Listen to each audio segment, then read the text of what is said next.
राजा भैया को मार के सीधे वो ट्रेन में बैठ के इंदौर आई थी और 2 दिन यहाँ रह के गई। उसके बाद फिर राज ने उसको उत्तर प्रदेश भेज दिया था। नहीं, मेरे भाई ने नहीं किया है। जब उसने नहीं मारा तो नहीं मारा। 2 दिन रुकती है वो, उसके बाद फिर उसका बॉयफ्रेंड उसको यूपी भेज देता है। बार बार ये बोल रहे हैं कि जब हमारे भाइयों ने कुछ किया नहीं है तो क्यों उनको इतनी सजा मिल रही है। अब मेघालय की पुलिस, इंदौर की पुलिस, सब उन लोगों को सिर्फ कड़ी से कड़ी सजा देना चाहती है। हमारा परिवार बहुत अच्छा है, हम कभी एक दूसरे का फोन नहीं चेक करते, बस चैटिंग करती थी पूरे टाइम और ऊपर भी कमरे में जाके भी फोन पे बात करती थी। बहुत सारे लोग हमें बोले कि वो टाइपिंग करके किसी को मैसेज कर रही है, पर हमने यकीन नहीं किया। हम रात को 8 बजे 9 बजे आते थे, रील स्क्रॉल करते रहते थे, खाना खाते थे, फिर चले जाते थे। कभी उनको ऐसे चैटिंग करते हुए नहीं देखा। नहीं, कॉल डिटेल्स में पता चल रहा है उसने रात से कितनी कितनी देर बात की है। जो कॉल डिटेल्स में आ रहा है उसको लेके हम क्या बोले, हमने कभी नहीं देखा। आरोप सिद्ध हो जाते हैं आपके भाई पे तो आप नहीं होंगे, नहीं होंगे। मैं ये इस चीज़ की तो गारंटी कि ऐसा कुछ मेरे भाई ने नहीं किया। राज से उसकी दोस्ती थी या यूं कहें कि राज की वो गर्लफ्रेंड थी? हाँ, राज की ही वो गर्लफ्रेंड है, राज उसका बॉयफ्रेंड है। पैर पड़ते थे उनके, उनको बहन मानते थे, दीदी बोलते थे। अब क्या पता ये सब क्या हो रहा है, कुछ समझ में नहीं आ रहा। कि 3 सालों से उनका संबंध है। 3 साल से बिल्कुल नहीं था और 2 साल से हम उसको देख रहे हैं, हमने भी कभी नहीं देखा। हमने न्यूज़ में देखा है कल। और राज पूरे टाइम तो आप शुरू का ये वीडियो देखकर समझ गए होंगे आज का मेरा ये वीडियो कैसे होने वाला है और किस पे होने वाला है। दोस्तों आपको तो पता ही होगा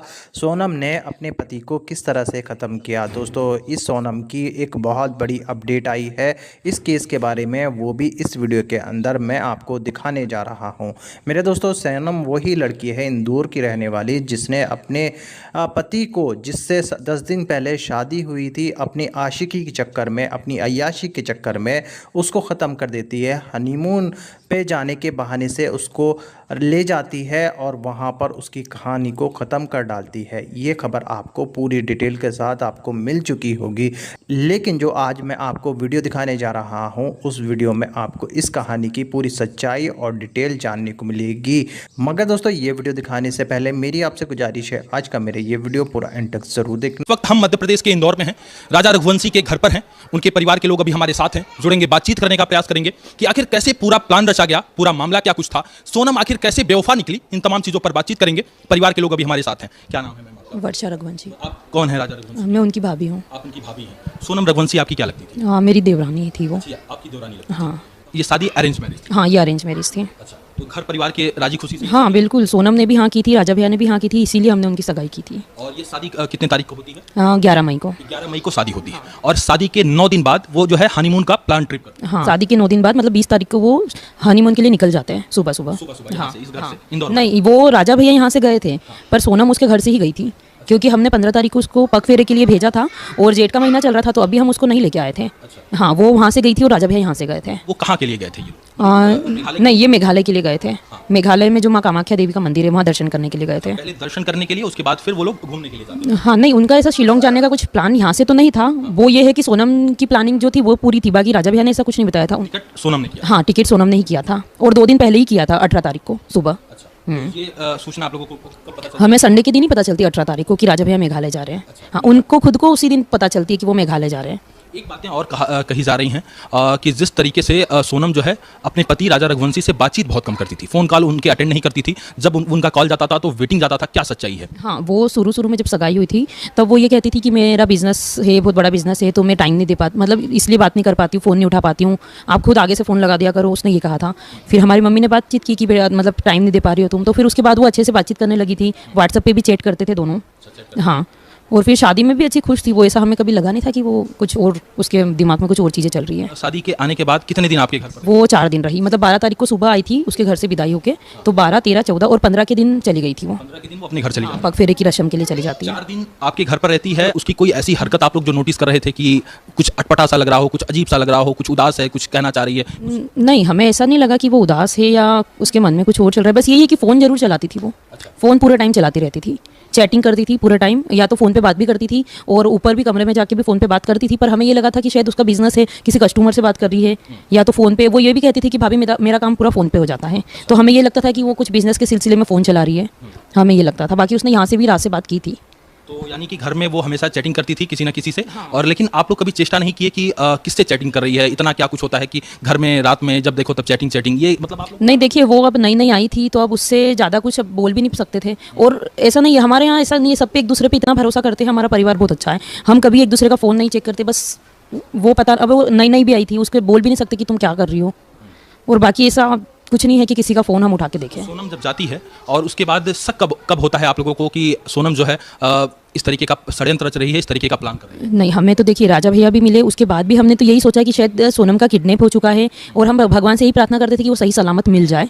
बाकी जो कल सुबह से जो सुनने में आया है कि सोनम ही पूरी मास्टरमाइंड है, तो तब से फिर हमें भी यकीन हो गया है कि उसी ने ही सब कुछ किया है। यानी कि आप लोगों को हमें पहले लोग बोलते थे कि जब वो वीडियो आई थी होटल के बाहर वाली, तब सब बहुत सारे लोग हमें बोले कि वो टाइपिंग करके किसी को मैसेज कर रही है, पर हमने यकीन नहीं किया। हम यही बोलते रहे कि नहीं, उसका बिजनेस है तो किसी काम से फ़ोन चला रही होगी। हमने कल तक यकीन नहीं किया। फिर कल सुबह जब सारे सबूत उसके खिलाफ निकले तो फिर हमें यकीन हुआ कि ये सारी चीज़ें उसी ने ही की है।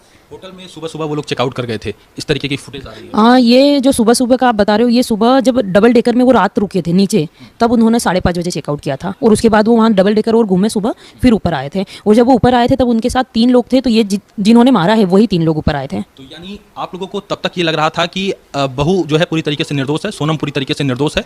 आप लोगों को ये लग रहा था कि इसको कोई किडनैप कर लिया है, कहीं बाहर लेकर चला गया। हाँ, हमें यही लग रहा था कि उसे किसी ने किडनैप कर रखा था। मतलब मेरे जो हस्बैंड है विपिन रघुवंशी, वो राजा भैया को लेके, राजा भैया का शव लेके वो यहाँ आ गए थे। उसके बाद भी उसका जो भाई है गोविंद रघुवंशी, वो उनको ढूंढने में लगे हुए थे। हाँ, कल से ही हमें मतलब पता चला है, और सारे सबूत उसके खिलाफ है ना, सारी कॉल डिटेल्स में पता चल रहा है उसने राज से कितनी कितनी देर बात की है। मतलब राज और उसने मिलके ही पूरा षड्यंत्र रचा था। राज से उसकी दोस्ती थी, या यूं कहें कि राज की वो गर्लफ्रेंड थी? हाँ, राज की ही वो गर्लफ्रेंड है, राज उसका बॉयफ्रेंड है, और ऐसा सुनने में आ रहा है कि 3 सालों से उनका संबंध है। 3 साल। हाँ। तो यदि इस तरीके से 3 सालों से संबंध था, क्या इसकी जानकारी उसके माँ बाप को थी? या हाँ, हमने ये सुना है कि उसकी मम्मी को इसकी जानकारी थी। उसने शादी के पहले ही बोल दिया था कि मतलब अब ऐसा सुनने में आ रहा है कि तुम किसी से भी मेरी शादी कर दो, मैं मतलब बाद में जो भी अंजाम होगा आप देख लेना। उसने ये कहा था उसकी मम्मी से। उन्होंने ये खुलेआम धमकी दी थी कि यदि मेरी शादी किसी और से करोगी तो जो कुछ भी होगा उसका अंजाम भुगतने के लिए तैयार रहना, ऐसा उसकी मम्मी से कहा था उसने। तो यानी कि पति के होते हुए वो बॉयफ्रेंड से लिव इन में रह रही है। हाँ, और मतलब यहाँ से भी शायद उसने बात की थी राज से, ऐसा सुनने में आया है। और 13 तारीख को ही उसने बोल दिया था कि इनको मारना है। पुलिस का ये भी कहना है कि राज भी साथ में गया था जहाँ पे हनीमून मनाने गई थी वो। नहीं, राज साथ में नहीं गया था। राज केवल जो 3 लोग गए थे उन्हें ट्रेन में बिठाने गया था। हाँ, और राज पूरे टाइम उसके घर वालों के साथ ही था। यहाँ तक कि शव यात्रा में वो हमारे घर भी आया था। यहाँ पे आया था? हाँ, यहाँ भी आया। हमने तो अब उसकी वीडियो देखी कि ये राज है और इसने ही हमारे राजा भैया को मारा। राज उसकी फैक्ट्री में नौकरी करता हाँ, बिलिंग का काम करता था वो उसकी फैक्ट्री में। और 3 सालों से उन दोनों का प्रेम हाँ, प्रसंग चल 3 सालों से। 3 सालों से प्रेम प्रसंग चल रहा था। और ये आप लोग पूरा यकीन के साथ कह सकते हैं कि सोनम ने ही सब कुछ प्लान रचा, सब की साजिश रची? हाँ, जो कल से हम जो सारे सबूत देख रहे हैं, सारी कॉल रिकॉर्ड्स वगैरह जो पुलिस ने निकाले हैं, उन सबको देखते हुए तो सारा ही सब कुछ सोनम ने ही किया है। सोनम ही मास्टरमाइंड है, उसी ने ही सब मतलब पैसे दे के मरवाया है। तो आप लोगों को क्या लगता है कि 11 दिन जितने दिन भी मिसिंग रही, कितने दिन? वो 17 दिन मिसिंग रही। 17 दिन। तो 17 दिन सोनम कहाँ पे थी, किसके साथ थी? क्या राज के साथ थी? क्या ये दोनों लोग एक दूसरे को जो है साथ रह रहे थे, बचा रहे थे, या कुछ और? नहीं, ये दोनों साथ नहीं रह रहे थे। ये सोनम जो थी 2 दिन के लिए इंदौर आई थी। मतलब राजा भैया को मार के सीधे वो ट्रेन में बैठ के इंदौर आई थी, और 2 दिन यहाँ रह के गई। उसके बाद फिर राज ने उसको उत्तर प्रदेश भेज दिया था, और राज पूरे टाइम यहीं था और उसके घर पर भी आता जाता था। यानी कि हत्या करवाने के बाद वो सीधा इंदौर आती है, और इंदौर आती है अपने बॉयफ्रेंड के साथ। हाँ, 2 दिन रुकती है वो। उसके बाद फिर उसका बॉयफ्रेंड उसको यूपी भेज देता है, और उसका जो बॉयफ्रेंड है वो उसके घर वालों से अच्छे से घुल मिल जाता है, और मतलब इतना घुल मिल जाता है कि उसके पापा को लेके वो यहाँ भी आता है शव यात्रा में। इसके घर वाले ये कह रहे हैं कि हमारा बेटा बेकसूर है, निर्दोष है, उसको फंसाया जा रहा है, उसको गलत तरीके से इल्जाम लगाया गया है। अब देखिए, वो राज की जो मम्मी है, वो तो मम्मी है, वो तो यही कहेगी ना कि मेरा बेटा ऐसा नहीं कर सकता है, क्योंकि उनसे पूछ के तो किया नहीं, ना ही वो उनको बता के गया था कि मैं मतलब हम लोग ऐसा कर रहे हैं। और ये भी सुनने में आया है कि 16 तारीख के दिन उन्होंने 6 घंटे बातचीत की थी, और किसी कैफे में जाकर पूरी प्लानिंग करी। उसके बाद घर आकर भी 6 घंटे बातचीत की थी सोनम और राज ने। तो आज आप लोगों को ये लग रहा है कि सोनम से शादी तय कर आप लोग दुनिया की सबसे बड़ी गलती की? सबसे बड़ी गलती की है हम लोगों ने, पर अब इसमें करे भी क्या, क्योंकि समाज की थी। अब समाज में रिश्ते नहीं करेंगे तो कहाँ जाएंगे रिश्ते करने? हमारे साथ नहीं, अब तो सभी रिश्ता करने में डरेंगे, सभी डरेंगे ना। अब समाज की लड़की लाए तो भी ऐसा हो गया। चलो दूसरी समाज की लाते तो मानते कि चलो दूसरी समाज की है या जो भी है। तो लगातार वो फ़ोन कॉल में बिजी रहती थी? हाँ, वो फ़ोन में बिजी रहती थी पूरे टाइम, या तो मैसेज करती थी या तो फ़ोन पे बात करती थी। और क्या इसको लेकर पति से कोई लड़ाई, कोई अनबन, क्या किसी तरीके का पति ने कोई चैट देख लिया हो, मार पिटाई हुई हो, ऐसा? नहीं, देखिए, यहाँ से वो जब हनीमून बनाने गए थे तब तक तो ऐसा कुछ भी नहीं था। वहाँ क्या हुआ, वहाँ पे भी जो वीडियो आ रही है उसमें तो राजा भैया बहुत खुश दिखाई दे रहे हैं, अच्छे से सब कपड़े वपड़े का बैग उन्होंने होटल में रखा, फिर दोनों साथ में निकले डबल डेकर के लिए। वहाँ तक भी हमें लग रहा है कि राजा भैया को कुछ भी पता नहीं था। किस तरीके की कार्यवाही की मांग आप लोग करते हैं, और क्या लगता है कि किस तरीके से राजा को न्याय और इंसाफ मिलेगा? हम ये चाहते हैं कि कड़ी से कड़ी सज़ा मिले, जो भी उससे कनेक्टेड जितने भी लोग हैं सबको सज़ा मिले, और सोनम को तो मिलना ही चाहिए, बाकी जितने भी उसके साथ थे जो सभी को सज़ा मिलनी चाहिए। कहीं न कहीं ये बहुत ही जघन्य एक तरीके से अपराध हुआ। बहुत ज़्यादा गलत हुआ है, और वो एक लड़की है। मतलब अब तो लड़कियों से डर लग रहा है, रिश्ते करने से डर लग रहा है। ऐसे में एक बहुत बड़ा सवाल ये भी है कि आज ये लोग भी कह रहे हैं कि ऐसे में रिश्ता करने से मुझे डर लग रहा है। ये डर लाखों लोगों का है और परिवार के साथ आज पूरा देश खड़ा है और ये कह रहा है कि राजा के साथ न्याय और इंसाफ जरूर होना चाहिए। पुलिसिया कार्यवाही पर आप लोग किस तरीके से, क्या लग रहा है कि जिस तरीके से पुलिसिया कार्यवाही हो रही है पूरी तरीके से ठीक हो रही है? नहीं, पहले तो हमें ऐसा लगा था कि शायद पुलिस ढंग से काम नहीं कर रही है, पर जब उनके ये सारे काम देखे तो हम संतुष्ट थे काम से। तो देखिए जो है वही उन्होंने पूरा करके दिखाया है। जो वहाँ का मोबाइल का जो टावर था उसके थ्रू सारी चीज़ें निकली है, जो मेघालय में जो लास्ट लोकेशन मिली थी उसके थ्रू सारी चीज़ें निकली है। और अभी तो आते ही जा रहे हैं, मतलब अभी 4 लोग तो पकड़ में आए हैं और बनारस में भी उसके साथ 2 लोग और थे जो अभी तक उन्हें नहीं पकड़ पाए हैं। बाकी उनके माँ बाप को आप लोग क्या कुछ कहना चाहेंगी जो ये कह रही हैं कि पुलिस इस मामले में, मेघालय पुलिस इस मामले में ज़बरदस्ती सोनम को फंसा रही है? नहीं, देखिए ज़बरदस्ती सोनम को क्यों फंसाया जाएगा जब सारे सबूत उसके खिलाफ है। मतलब उसने किया है तभी तो बोल रहे हैं सब, ज़बरदस्ती तो नहीं फंसा रहे हैं। ये तो क्या है, अब उसको बचाने के लिए माँ बाप भी बोलेंगे, वो खुद भी बोलेगी।